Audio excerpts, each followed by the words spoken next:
Dearest listeners, how peculiar that the most guarded of hearts often surrender to the most unexpected of passions. Today, this author brings you the most achingly poignant tale of grief transformed by devotion, of two souls who sought solitude but found instead a most dangerous temptation. But let us not rush, for the best scandals, like the finest brandy, must be savored slowly.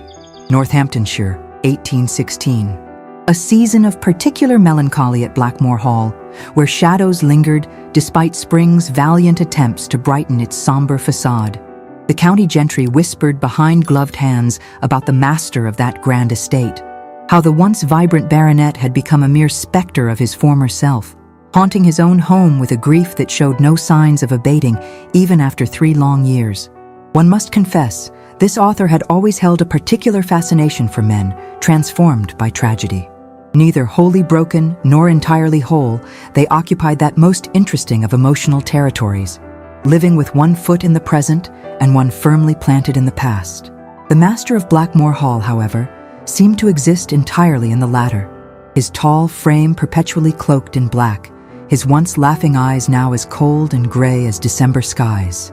This author has it on good authority that his transformation occurred precisely at the moment his beloved wife, Lady Eleanor, drew her last breath while bringing their daughter into the world. The whispers in drawing rooms across the county suggested that he had not stepped foot in the nursery for the first year of the child's life, unable to look upon the innocent cause of his greatest loss. Lady Rutherford pronounced him lost to civilized society with that particular sniff that signaled both judgment and disappointment. This author noticed how the ambitious mamas at county assemblies watched him with calculating eyes despite his forbidding countenance, mentally calculating the value of Blackmore Hall and its extensive lands against the prospect of a husband who had given his heart to the grave. In a modest townhouse in London's respectable but unfashionable Bloomsbury, another soul prepared for a significant change of circumstance.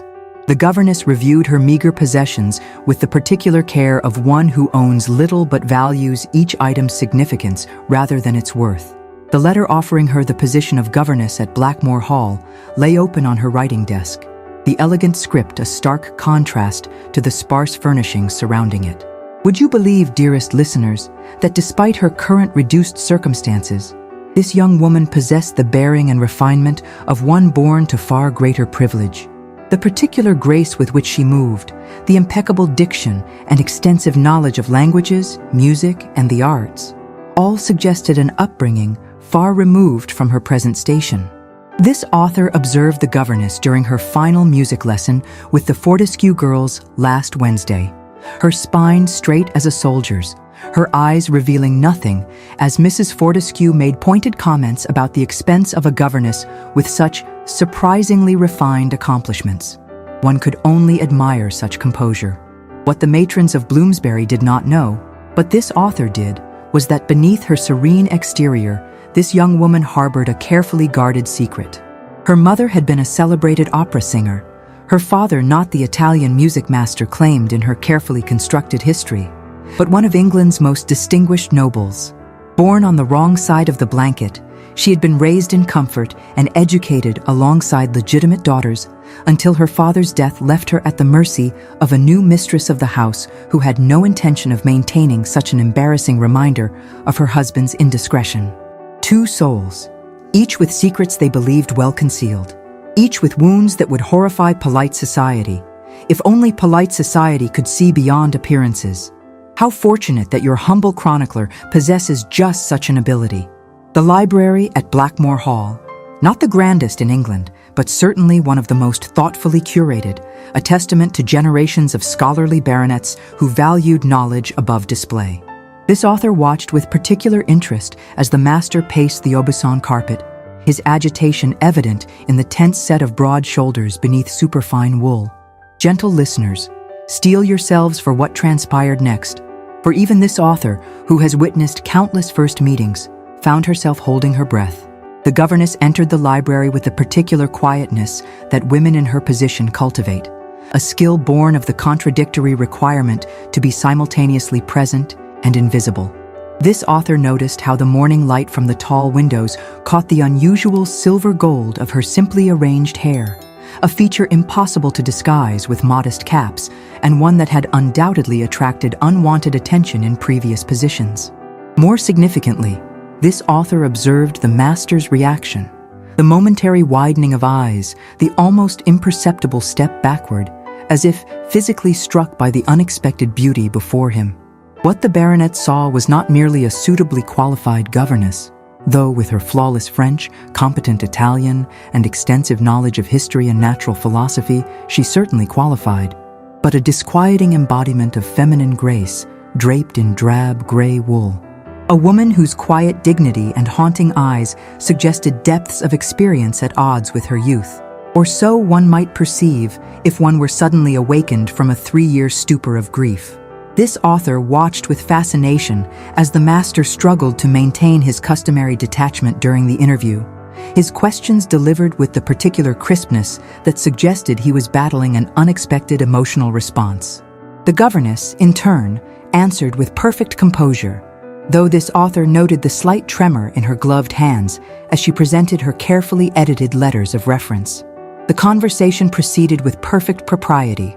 The baronet had always excelled at maintaining appropriate distance, but this author noted how their gazes seemed to meet and then deliberately part, like duelists testing each other's defenses. Neither smiled genuinely. Both maintained careful barriers. And yet, gentle listeners, there was something else. A current of recognition, perhaps. The particular connection that forms between two souls who understand what it means to construct a life around absence. The interview concluded with the master's somewhat abrupt offer of the position, delivered with the particular inflection that suggested he had intended a more measured consideration, but found himself unable to prolong the unsettling encounter. The governess accepted with a slight inclination of her head, her soft thanks carrying that particular quality of gratitude that one expresses when receiving not merely employment, but sanctuary. As the governess was shown to her quarters in the East Wing, this author observed the baronet watching her departure with an expression of bewildered discomfort, as if he had invited not a governess, but a ghost into his carefully ordered existence. In the months that followed, this author observed the most exquisite performance of mutual avoidance that Northamptonshire had witnessed in many a season. The master and the governess encountered each other only when absolutely necessary. During formal meals, when the child dined with her father, during the weekly reports on educational progress, at church where propriety demanded the household arrive as a unit. One must confess a certain amusement at their elaborate efforts. The baronet, who had previously spent evenings isolated in his library, suddenly developed a keen interest in inspecting the farthest reaches of his estate, precisely when the governess might be expected to use the library to select reading materials. The governess, who had initially suggested daily walks in the gardens for her young charge, inexplicably altered the schedule to coincide with the master's regular business in the nearby market town. Mrs. Winters, the housekeeper, remarked upon the peculiar timing adjustments to this author during a chance encounter in the village, her voice carrying that particular inflection that indicated she suspected something beyond mere coincidence. This author watched from a discreet distance as the good woman shook her head over what she termed the strange atmosphere that had descended upon the previously predictable household. Yet despite their best efforts, proximity in a country house, even one as substantial as Blackmore Hall, inevitably led to unplanned encounters. This author has it on excellent authority that one evening in late autumn, the master entered the music room unaware that it was occupied, only to find the governess seated at the pianoforte, her fingers coaxing from the instrument a Chopin nocturne of such melancholy beauty that he remained transfixed in the doorway, unable to retreat without drawing attention to his presence. What fascinated this author most was the transformation that occurred in both parties during these accidental meetings. The baronet, so carefully controlled in all other aspects of life, would momentarily display a vulnerability that bordered on anguish. The governess, normally the epitome of propriety, would briefly allow her carefully constructed facade to slip, revealing glimpses of a passionate nature constrained by necessity rather than temperament. The most telling of these encounters occurred during the harvest festival, when the household joined the community celebrations on the village green. This author observed the master's expression when the governess was persuaded to join a group of young women in a traditional folk song. For one unguarded moment, something resembling genuine pleasure animated his austere features. Similarly, when the baronet reluctantly participated in the symbolic cutting of the last sheaf, the governess's practiced indifference slipped, her gaze following his tall figure with an intensity that had nothing to do with an employee's respect for her employer. Later that evening, as the household returned to Blackmore Hall, this author noted the particular tension that arose when the master impulsively offered his hand to assist the governess from the carriage. The momentary contact, gloved hand to gloved hand, lasted no longer than propriety allowed, yet the effect on both parties was as palpable as if they had embraced in full view of the assembled staff. The baronet's sharp intake of breath, the governess's heightened color, the hasty way both withdrew to their respective domains within the house, all betrayed an awareness that extended far beyond the appropriate boundaries of their positions. This author, who had positioned herself near the servants' entrance with remarkable timing, noted the particular concern in the housekeeper's expression as she observed this interaction. The older woman's murmured comment about history repeating itself to the butler suggested knowledge of some previous household complication involving employment and improper attachments. The resistance continued through the changing seasons, of course. At Christmas festivities, they maintained a careful distance. During the long winter evenings when the household gathered for reading or music, they acknowledged each other with the precise degree of civility required. No more, no less. But this author, who has observed human nature through many a season, recognized the particular quality of their performance. They resisted not merely each other, but their growing awareness that in the other's presence, the weight of their respective pasts seemed somehow lighter. The true turning point, dearest listeners, came not during a grand county assembly or formal dinner, but in the hushed stillness of the hall's small family chapel on a snowy February morning. This author, who occasionally finds spiritual contemplation a pleasant diversion from scandal gathering, happened upon the most remarkable scene in that sacred space. The baronet knelt alone before the memorial plaque dedicated to his late wife, his profile etched in shadow against the pale winter light filtering through stained glass. The governess, entering from the side door with a small prayer book in hand, paused upon seeing him, and this author observed with fascination that she immediately began to withdraw, unwilling to intrude upon his private grief. Something changed her mind, perhaps the particular vulnerability in his solitary posture, and instead, she quietly took a seat in the last pew, her head bowed in respectful silence. Minutes passed in this shared solitude until the master, becoming aware of another presence, turned to discover her modest vigil.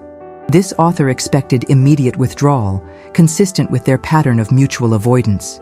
Instead, something remarkable occurred. The baronet acknowledged her with a slight nod, then gestured to the empty space beside him on the pew. His invitation to share the sacred space came without words, but with a particular openness that had been absent from his countenance since this author had begun observing the household. The governess hesitated briefly before joining him, maintaining a proper distance, yet entering his sphere of solitude by choice rather than chance. They sat in silence before the memorial, both facing forward rather than looking at each other. This author, concealed behind the partially closed vestry door, observed a profound shift in their dynamic. Without the structure of their formal roles, master and employee, they existed simply as two souls sharing a moment of reflection. It was the baronet who finally broke the silence, his voice barely above a whisper as he spoke of his late wife, not with the bitter grief that had characterized his previous rare mentions of her, but with a gentler remembrance of who she had been in life rather than how she had left it. His quiet admission that he feared his daughter would grow up without knowing her mother's kindness and vivacity revealed a concern beyond his personal loss. The governess listened without interruption, her response when it came delivered with neither presumption nor the careful deference of an employee. She spoke instead with the wisdom of one who understood loss intimately, suggesting that through stories and shared memories, a child could know the essence of a parent never met. Her gentle observation that perhaps the greatest tribute to a loved one lost was to ensure their best qualities lived on in those they left behind seemed to touch something deep within the master. Oh, gentle listeners, this author nearly gasped aloud at the transformation in his expression. To witness the first genuine softening of features so long hardened by resentment, how terribly moving and terribly significant. The baronet's quiet question about the governess's own experience of loss met with a moment of hesitation. Then, with a decision visible in her bearing, she confessed to losing both parents, her mother to illness, her father to circumstances that made acknowledgement impossible. Though she did not reveal her illegitimacy, her careful reference to being removed from the protection of family upon her father's death hinted at painful truths. They sat in silence once more, the ancient chapel bearing witness to this exchange of carefully offered truths. This author observed how they had unconsciously shifted closer, though still maintaining propriety. The master's observation that they were both, in different ways, navigating lives shaped by absence met with the governess's gentle agreement. What happened next, dearest listeners, might seem inconsequential to those who measure connection only in grand gestures. As they rose to leave the chapel, the baronet impulsively reached for the prayer book the governess had set aside, intending to return it to her. As she reached for it simultaneously, their hands met, ungloved in the warmth of the chapel, over the small leather volume.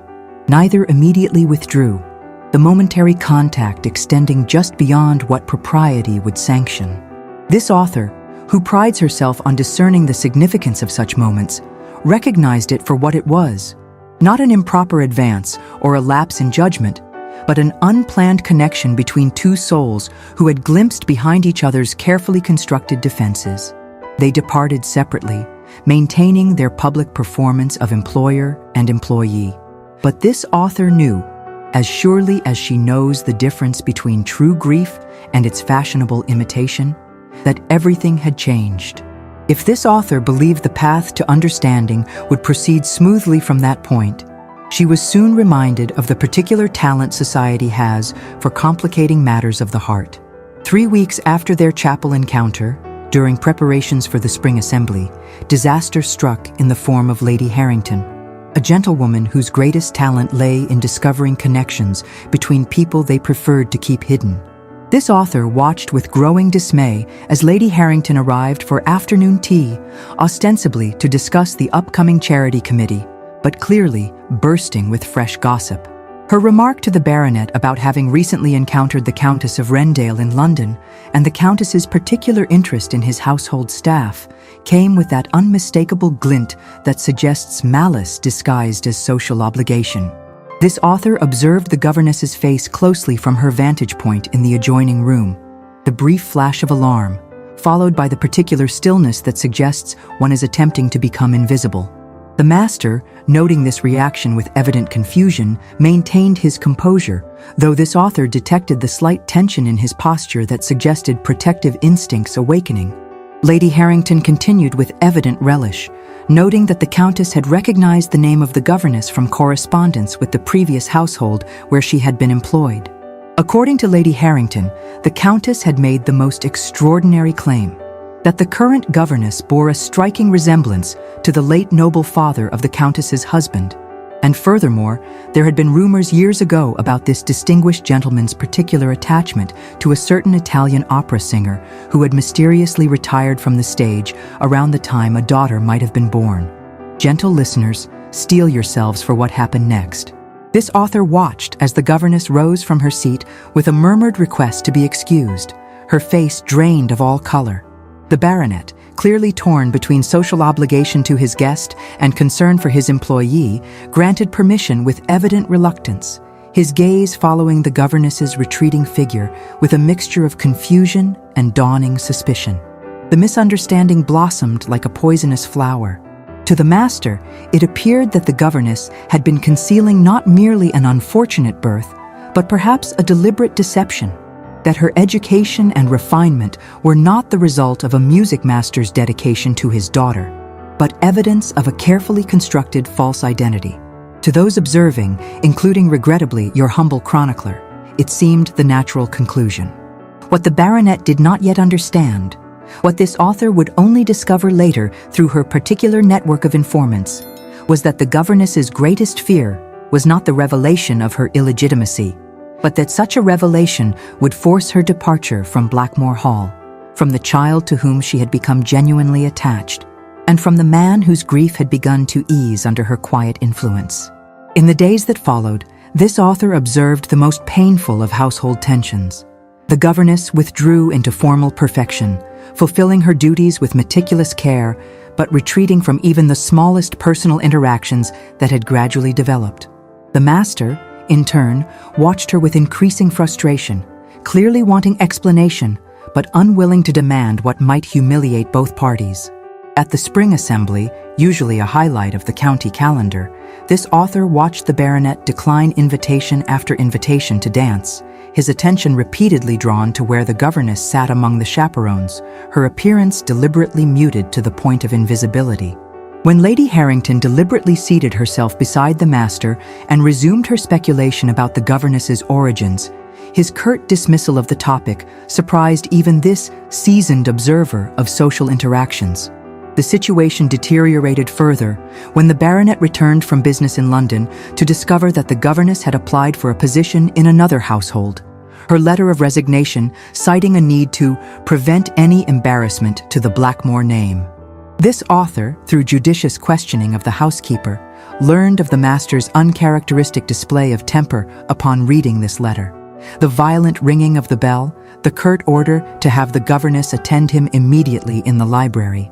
The greatest tragedy, dearest listeners, was that their separation seemed increasingly inevitable. This author later discovered that the Countess of Rendale had connections to the family who had dismissed the governess from her previous position. A dismissal prompted not by any failing in her duties, but by the master's unwelcome attentions and her refusal to accept them. A tangled web indeed, and one designed to keep this refined young woman perpetually vulnerable, her reputation always balanced on the knife edge of exposure. As March gave way to April, this author observed the governess's increasing pallor, the baronet's growing restlessness. They had found in each other the possibility of healing, only to have it threatened by the very secrets they had kept to protect themselves. But I digress. For the course of true understanding, like that of true love, cannot be permanently diverted by mere misunderstanding. Not when hearts have recognized their counterparts, however briefly. The turning point, dearest listeners, came at the Duchess of Montrose's annual garden party, an event of such social significance that even the baronet, despite his general aversion to society, felt obliged to attend with his entire household, including the governess and his now 5-year-old daughter. The governess arrived dressed with the particular restraint that women in her position adopt for public occasions, her gown of dove gray providing the perfect camouflage among the brightly plumed society matrons. The master, in contrast, stood out in his formal black, his imposing height and striking features drawing appreciative glances despite his forbidding expression. This author positioned herself strategically near the ornamental pond, anticipating developments with the particular thrill that comes when one senses the wheels of fate beginning to turn. The anticipation was not misplaced. The Countess of Rendale, newly arrived from London for the season, approached with the confidence of a woman accustomed to creating scenes rather than avoiding them. This author, through means she shall not disclose, had learned of the Countess's intentions to publicly expose the governess's parentage and thereby remove what she perceived as a threat to proper social order. The Countess began with a tone of false concern, commenting loudly on how difficult it must be for the baronet to find suitable staff for his household, particularly given his daughter's need for proper guidance from someone of appropriate background. This author observed the governess's spine stiffen beneath her modest gown. The young woman had been seated at the edge of the gathering, supervising her charge's exploration of the gardens, but the Countess's deliberately projected voice carried clearly to where she sat. Before the master could respond to this impertinence, the Countess continued, her gaze fixed maliciously on the governess. Her suggestion that perhaps the baronet should know certain facts about his employee's parentage hung in the air like a dropped gauntlet. This author held her breath, wondering if the governess would continue her pattern of dignified retreat, or if the direct attack would prompt a different response. The answer came not from the governess, but from an unexpected quarter, the baronet's daughter, who had been quietly observing from beside her governess, suddenly questioned why the mean lady was saying unkind things about her beloved teacher. Gentle listeners, the tableau that formed in that moment. The countess's face flushed with outrage at being addressed thus by a child. The master's expression transformed from social politeness to paternal protectiveness. And the governess, this author observed with particular interest, placed a gentle hand on her charge's shoulder, neither silencing the child nor encouraging further speech, but offering silent support while facing the countess with remarkable composure. The countess declared with venomous sweetness that the baronet would wish to know that he had invited an illegitimate daughter of noble birth into his household. Her cutting remark about the impropriety of a woman of questionable birth teaching his daughter deportment suggested other unsuitable ideas might be imparted.